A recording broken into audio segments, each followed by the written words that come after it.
Good morning guys, yan po pambiyahe ko ngayon.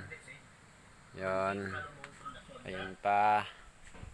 Tapos ayun, sa isang kulong-kulong na yon, nangatin yan, biyahe natin yan. So ayan. Yan. Tas, eto pa yung isa. Isang puno yan.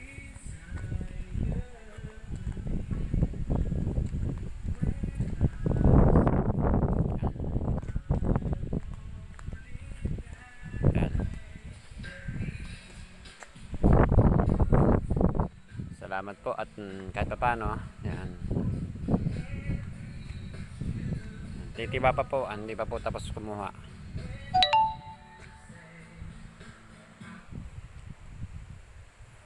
Yan. Good size po yan. Mga kapobre.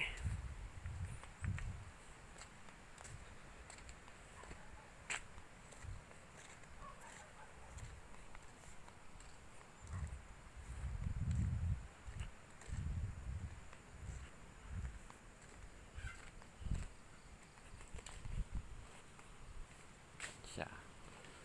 Tapos eto.